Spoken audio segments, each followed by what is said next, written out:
咁呢一次 program 咧，我學到好多有關於即係更加 detail 嘅 nursing 知識啦，例如好似打針應該要注意啲乜嘢 ，CPR 又要點樣做 ，mental health 佢到底會幫助我哋啲乜嘢？之後同煙風啲唔同嘅咧，佢可以令我哋真係切身體會到嘗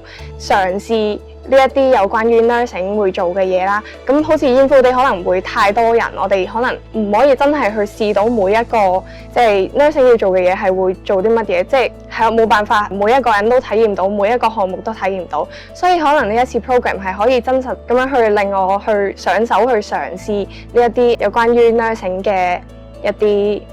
護理工作咯。而今次 event 都可以令到我學到咁多嘢。最中意嘅活動係 CPR 啦，咁傳授咗啲固有嘅知識俾咗我嘅拍檔啦，咁喺嗰個活動都識到好多朋友。係咯，咁今次嘅呢一個 program 咧都可以識到更加多全港其他學生啦，咁之後去同大家去交流有關於 nursing 嘅知識啦，或者係對於 nursing 呢一個睇法啦，咁之後對於 nursing 呢一個科目更加深嘅認識咯。我都推介每個同學對 nursing 有興趣，或者係想了解更加多 nursing，或者係想識多啲志同道合嘅朋友，都多支持呢個活動。